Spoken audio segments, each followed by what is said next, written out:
আসসালামু আলাইকুম। সকলকে হুজাইফা চ্যানেলে স্বাগতম।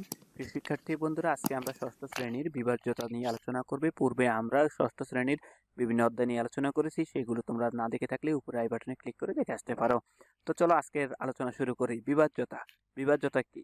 বিভাজ্যতা হলো একটি গাণিতিক ধারণা যা দিয়ে বোঝানো হয় একটি সংখ্যা দ্বারা বা ভাজক আরেকটি সংখ্যাকে নিঃশেষে ভাগ করতে পারে কিনা। বিভাজ্যতার সংজ্ঞা: যদি কোনো পূর্ণ সংখ্যা এ আরেকটি পূর্ণ সংখ্যা b কে ভাগ করে এবং ভাগশেষ শূন্য হয়, তবে বলা হয় এই সংখ্যাটি বিভাজ্য, b দ্বারা বিভাজ্য। এই সংখ্যাটি b দ্বারা বিভাজ্য। আমরা গাণিতিকভাবে যদি বলে নেই, তাহলে আমরা সহজেই বলতে পারি 2 এর কয়েকটি বিভাজ্য লিখে পাই। যেমন 2 গুণ 0 এবং 2 গুণ 1 সমান 2, 2 গুণ 2 সমান 4 এবং 2 গুণ 3 সমান 6, 2 গুণ 4 সমান 8, 2 গুণ 5 সমান 10, 2 গুণ 6 সমান 12, 2 গুণ 7 সমান 14, 2 গুণ 8 সমান 16 এবং 2 গুণ 9 সমান 18 ইত্যাদি। তাহলে এখানে গুণফলের প্রক্রিয়া লক্ষ্য করলে দেখা যায় যে কোনো সংখ্যাকে 2 দ্বারা গুণ করলে গুণফলের একক স্থানীয় অঙ্কটি হবে 0, 2, 4, 6, 8 ইত্যাদি। সুতরাং কোনো সংখ্যার একক স্থানীয় যদি 2, 0, 4, 6, 8 হয়, তাহলে সংখ্যাটি 2 দ্বারা বিভাজ্য হবে। এইরূপ সংখ্যাকে আমরা জোড় সংখ্যা বলে থাকি। বিভাজ্যের ক্ষেত্রে আমরা প্রথমে একটি সংখ্যা বলছিলাম, যদি কোনো পূর্ণ সংখ্যা a আরেকটি পূর্ণ সংখ্যা b কে ভাগ করে ভাগশেষ শূন্য হয়, তবে বলতে পারি a সংখ্যাটি b দ্বারা বিভাজ্য। যেমন আমরা সহজে বলি a হলো ভাজক এবং b হলো a হলো ভাগফল, b হলো ভাজক এবং ভাগশেষ হবে যেখানে মোট হিসাবে থাকবে।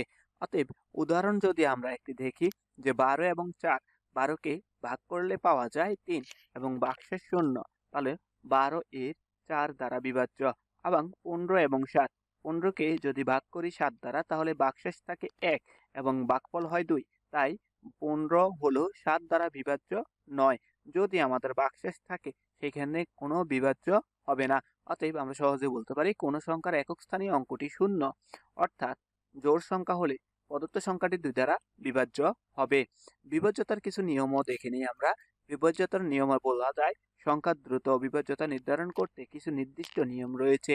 2 দ্বারা বিভাজ্যতা, যেখানে জোড় সংখ্যাগুলো থাকবে, উদাহরণস্বরূপ 14 এবং 16, 26 এবং 102, এই সংখ্যাগুলোকে 2 দ্বারা বিভাজ্য করলে তাদের শেষে আমরা কিছু সংখ্যা পাবো। আবার 3 দ্বারা বিভাজ্যতা: একটি সংখ্যার সমস্ত অঙ্কের যোগফল যদি 3 দ্বারা বিভাজ্য হয়, তবে সংখ্যাটি 3 দ্বারা বিভাজ্য। উদাহরণস্বরূপ 123, মানে 1 যোগ 2 যোগ 3 সমান 6, অতএব 3 দ্বারা বিভাজ্য। আবার 5 দ্বারা বিভাজ্যতা: সংখ্যার শেষে অঙ্ক যদি 0 বা 5 হয়, তবে সেটি 5 দ্বারা বিভাজ্য। উদাহরণস্বরূপ 20, 35, 105। এবং বিভাজ্যতার কিছু ব্যবহারও আমরা যদি বলি, বিভাজ্যতা গণিতের বিভিন্ন শাখায় ব্যবহৃত হয়। যেমন সংখ্যাতত্ত্ব, গসাগু এবং লসাগু, মৌলিক ও সংখ্যা ও যৌগিক সংখ্যা নির্ধারণ এবং অ্যালগরিদম এবং প্রোগ্রামে বিভিন্ন সমস্যার সমাধান। তো আমরা ওই দিকে না গিয়ে আমরা এখন দেখব 4 দ্বারা বিভাজ্য। তোমাদের বইতে দেওয়া আছে 2 দ্বারা বিভাজ্য আমরা কিছুক্ষণ আগে দেখেছি, এবং 4 দ্বারা বিভাজ্য। 3512 কে স্থানীয় মানে লিখলে আমরা কি পাই? 2 হইল একক স্থানের দশক এবং শতক ও হাজার। তাহলে এখানে দশক ও 4 দ্বারা বিভাজ্য নয়, কিন্তু দশকের বাম দিকের যে কোনো সংখ্যা স্থানীয় মান 4 দ্বারা বিভাজ্য হয়। অতএব আমরা বলতে পারি যে 4 দ্বারা বিভাজ্য, কারণ দশককে 2 এর সাথে 2 যোগ করলে, 10 এর সাথে 2 যোগ করলে 12 হয়। অতএব 12 4 দ্বারা বিভাজ্য। সুতরাং 3512 সংখ্যাটি 4 দ্বারা বিভাজ্য। অর্থাৎ একক ও দশক স্থানীয় অঙ্ক দুইটি দ্বারা গঠিত সংখ্যা 4 দ্বারা বিভাজ্য হয়, তাই সংখ্যাটি 4 দ্বারা বিভাজ্য। সহজ কথায় আমরা এই সংখ্যাগুলোকে স্থানীয় মানে প্রকাশ করে, তারপর যেই মানগুলো আমাদের 4 দ্বারা বিভাজ্য করা যাবে, তাদেরকে আমরা আগেই করে ফেলবো, এবং যে মানটা পাওয়া যাবে না, তাকে একক ও স্থানীয় মান দিয়ে যোগ করে যদি দেখি 4 দ্বারা বিভাজ্য হয়, তাহলে আমাদের সংখ্যাটি 4 দ্বারা বিভাজ্য। কোন সংখ্যার একক ও দশক স্থানের অঙ্ক দুইটি দ্বারা গঠিত সংখ্যা 4 দ্বারা বিভাজ্য হলে ওই সংখ্যাটি 4 দ্বারা বিভাজ্য হবে। এই কথাটা অবশ্যই মনে রাখতে হবে। একক ও দশক স্থানের অঙ্ক দুইটি যদি 4 দ্বারা বিভাজ্য হয়, তাহলে সংখ্যাটি 4 দ্বারা বিভাজ্য হবে। আবার একক ও দশক উভয় স্থানের অঙ্ক শূন্য হলে সংখ্যাটি 4 দ্বারা বিভাজ্য হবে। আবার দ্বিতীয় আরেকটি দেখি, 5 দ্বারা বিভাজ্য। 5 দ্বারা বিভাজ্যের ক্ষেত্রে গুণনীয়ক প্রয়োগ করব। 5 গুণ 0, 5 গুণ 1 এবং 5 গুণ 2। এইভাবে যদি আমরা 5 গুণ 9 করি ইত্যাদি, তাহলে আমরা দেখতে পাই গুণফলের সর্বশেষ মানে একক স্থানের অঙ্কটি থাকবে 0 বা 5। সুতরাং একক স্থানের অঙ্ক 0 ও 5 অঙ্কযুক্ত সংখ্যা দ্বারা হলে তা 5 দ্বারা বিভাজ্য হবে। অতএব কোনো সংখ্যার একক স্থানীয় অঙ্ক 0 এবং 5 হলে সংখ্যাটি 5 দ্বারা বিভাজ্য হবে। 3 দ্বারা বিভাজ্য যদি আমরা করতে যাই তাহলে আমাদের সংখ্যাটির একক এবং স্থানীয় মানগুলো নির্ণয় করতে হবে। অতএব 7 এর স্থানীয় মান 7 একক স্থানীয়, 4 এর স্থানীয় মান হলো দশক। তাহলে কি করতে হবে? 40 কে যোগ 4 36 যোগ 4, অতএব 36 কে 3 দ্বারা বিভাজ্য করা যায় এবং 4 যোগ করা যায়। এবং পরবর্তী সংখ্যাটি একক স্থানীয় মান 100, 99 গুণ 1 99 যোগ 1, 99 কেও 3 দ্বারা বিভাজ্য করা যায় যোগ 1। তাহলে আমরা বলতে পারি এখানে 3 গুণ 3 এবং গুণ 4 এই সংখ্যাগুলো প্রথমে পাওয়া যায় দশক স্থানীয় অঙ্কের এবং পরবর্তীতে 3 গুণ 3 গুণ 11, অতএব 3 দ্বারা একক, দশক ও শতক স্থানীয় অঙ্কগুলো এবার আমরা যোগ করব। 1 4 7, 1 4 7 এই একক স্থানীয় অঙ্কগুলো আমরা যদি যোগ করি তাহলে পাবো 12, অতএব 3 দ্বারা বিভাজ্য। অতএব 147 সংখ্যাটি 3 দ্বারা বিভাজ্য হবে। পরবর্তীতে আমরা আবার 148 সংখ্যাটি দেখব। 148 সংখ্যাটির একক স্থানীয় 8 এবং দশক স্থানীয় অঙ্ক হলো এই 40। তাহলে 40কে আমরা 4 দ্বারা বিভাজ্য করতে পারি ও এক শতক স্থানীয় অঙ্কটি হলো 100।